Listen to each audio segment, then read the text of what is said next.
Што вядома пра неверагодны скандал у беларускай міліцыі, якога генерала павысілі і чаму, а таксама чым скончылася гісторыя простай жанчыны, якая прасіла дапамогі ў Лукашэнкі. Вітаем, сябры! Гэта наша Ніва і зараз мы ўсё вам раскажам.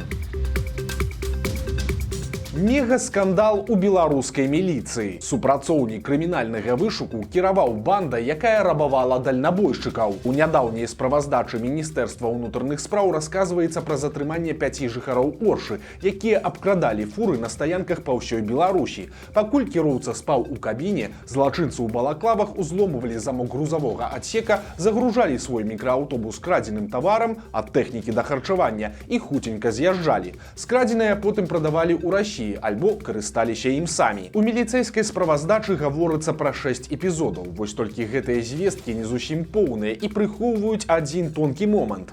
Па нашай інфармацыі, затрыманыя члены банды выдалі асобу іншага саўдзельніка, які зрабіў схему магчымай праз ягоны спецыфічны доступ да інфармацыі і веданне метадаў канспірацыі. Але адкуль у яго быў такі доступ і веды? Адказ вельмі просты. Гэтым кіраўніком банды налётчыкаў аказаўся 27-гадовы капітан Докшыцкага крымінальнага вышуку Михаил Згірскі. Прычым ён не толькі прымаў удзел у планаванні рабаванняў і зліваў інфармацыю пра іх расследавання, але і сам удзельнічаў у гэтых налётах. Згірскага затрымліваў КДБ. У яго кватэры знайшлі іншую, адрозную ад табельнай зброю, якая фігуравала ў заявах пацярпелых, а таксама адзенне з арыенціровак і балаклаву. На шырокую публіку, канешне, гэтую гісторыю не выносілі, але ж у ведамствах пачаўся кіпіш і дайшло аж да міністраў. Цяпер гэтая крымінальная справа знаходзіцца на асаблівым кантролі ў кіраўнікоў міліцыі, следчага камітэта, генеральнай пракуратуры і КДБ, а іншыя супрацоўнікі Докшыцкага крымінальнага вышуку часова адхіленыя ад службы, і цяпер іх таксама правяраюць на датычнасць да крыміналу.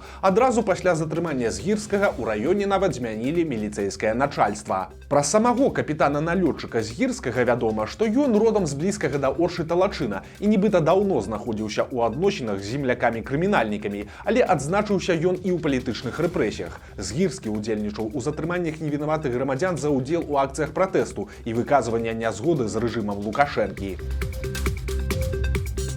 Сам жа Лукашенко сёння павысіў скандальнага генерала. Сёння быў прызначаны новы начальнік генштабаў узброеных сілаў Беларусі. Ім стаў генерал-маёр Павел Муравейка. Муравейку 52 гады. Да таго ён быў намеснікам дзяржсакратара Рады бяспекі, але праславіўся не службай, а сваімі скандальнымі заявамі. Напрыклад, ён пагражаў суседнім краінам ядзернай зброяй, расказваў пра сотні мільёнаў кібератак супраць Беларусі, хваліў сілавікоў за разгоны пратэстаў і ўпікаў грамадства за недастатковы патрыятызм. Апошняя заява Муравейкі дык увогуле скончылася дыпламатычным скандалам. Увосені ён сказаў, што каб атрымаць доступ да транзіту тавараў, Беларусь мае ўсе падставы прасекчы жыццёва важны калідор праз Літву з дапамогай зброі.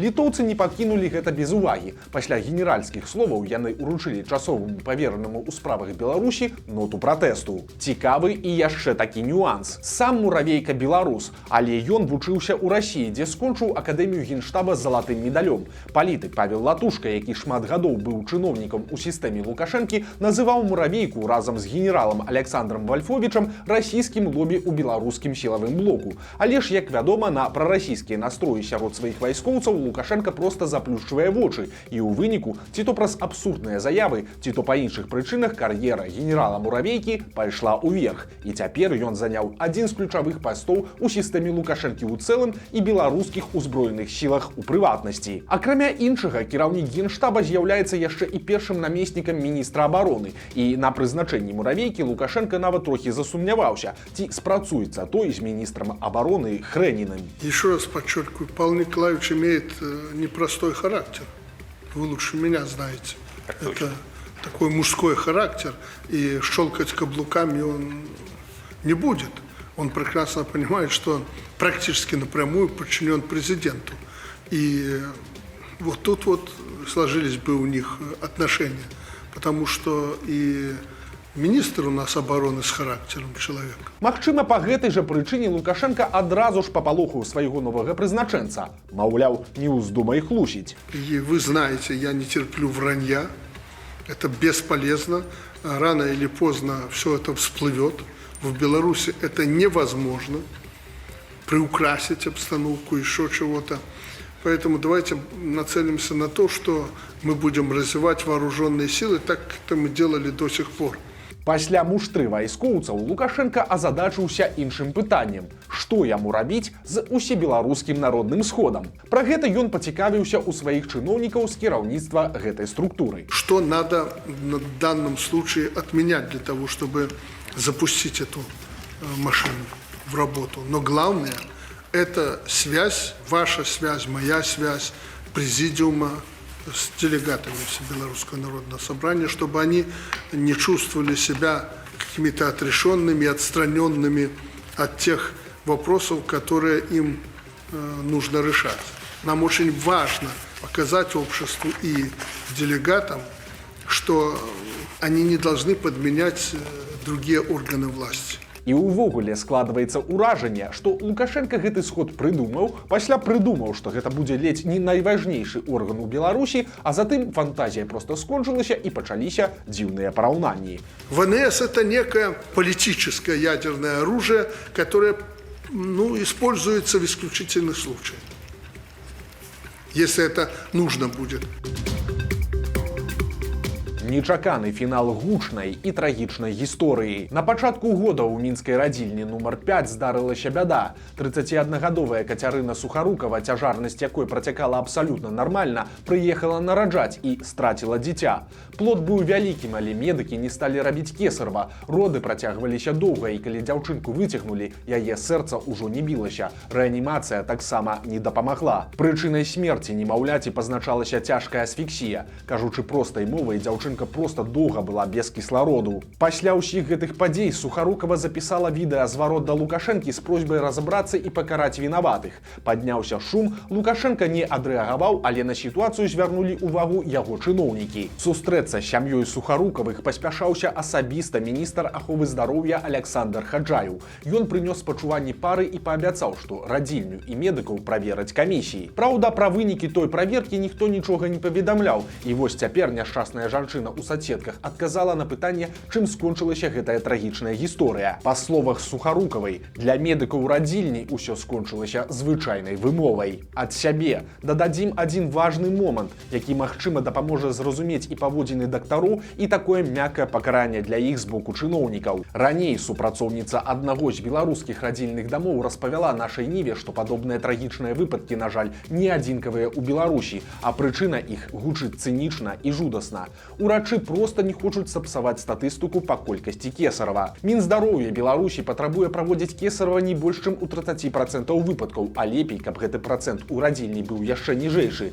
Суразмоўца падкрэслівала, калі працэнт значна перавышае норму, то пасля ў радзільні дастаецца абсалютна ўсім. Гэтыя словы таксама падмацоўваюцца і статыстыкай. У дзяржаўных беларускіх СМІ звяртаюць увагу, што ў Еўропе частота кесаревых сячэнняў даходзіць да 50%, у Лацінскай Амерыцы нават да 60%, затое у Беларусі усяго толькі 31%.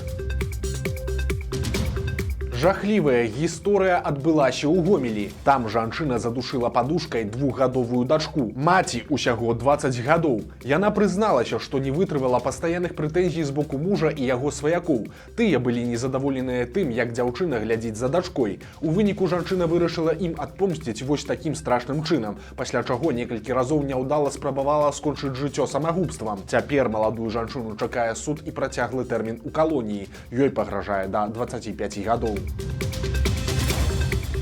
Вечарына пад Мінскам скончылася бядой. 36гадовы мужчына прыехаў на лецішча да свайго сябра. Само сабою яны выпілі, але затым п'яны госць вырашыў пакатацца па начным горадзе. Ён узяў машыну таварыша і паехаў у Мінск. Гаспадар лецішча вырашыў пачакаць госця, седзячы на зэдліку пасярод праезнай часткі, а той, калі вяртаўся, проста не заўважыў сябра. У выніку кіроўца на вялікай хуткасці збіў мужчыну, і той памёр на месцы ад атрыманых траўмаў. Цяпер на гора-кіроўцу завялі крымінальную справу. Датанцаваўся да міліцыі. Дзікаватая гісторыя адбылася ў Барысаве. Там 62-гадовы мужчына зайшоў у кафе, спусціў штаны, дастаў сваю гаспадарку і пачаў танчыць. Але на гэтым не скончылася. Пасля танцаў госць прысеў за вольны столік і на вачах усіх заняўся самазадавальненнем. Прыехаўшым на месца здарэння міліцыянтам матывацыю сваіх дзеянняў пажылы мужчына растлумачыць не змог. Цяпер на яго завялі крымінальную справу за хуліганства. Яму пагражае да 3 гадоў калоніі. У Брэсце працягваюць караць жыхароў за падзеі 2020 года. Людзей судзяць цэлымі пачкамі. Цяпер разглядзелі справу адразу 8 чалавек. Усіх іх вінавацілі ва ўдзеле ў паслявыбарчых пратэстах і ўсіх пакаралі вельмі жорстка, прысудзіўшы кожнаму тэрмін у калоніі. 6 мужчын атрымалі па 2 гады, яшчэ аднаму далі год. Адзіная жанчына сярод абвінавачаных атрымала 1,5 года калоніі. На што траціць грошы праблемнае беларускае прадпрыемства? Адказ нечаканы. Гомельскі аўтобусны парк нумар 6 ужо трапляў у навіны. Па стане на 22 год у прадпрыемства былі вялікія праблемы. Знос транспарту складаў 77%, а акупнасць перавозак аўтобусамі была ў раёне 65%. Ці выправілася сітуацыя, цяпер невядома, але аўтапарк вырашыў шыкануць. Прадпрыемства хоча заказаць новую вывеску ў выглядзе гіганцкай чырвона-зялёнай стужкі. Даўжыня такой прыгажосці аж 35 метраў, а за выраб і монтаж вывескі аўтапарк гатовы аддаць 29 000 рублёў, а гэта на хвілінушку больш за 9 000 даляраў. Незвычайная гісторыя. Гомельскі прараб выйграў чэмпіянат Японіі па каратэ. У канцы красавіка ў горадзе Тода прайшоў адкрыты чэмпіянат Японіі, дзе спаборнічалі спартсмены з 19 краін, у тым ліку 2 беларусаў – Александр Гузнёнак і Радамір Агеев.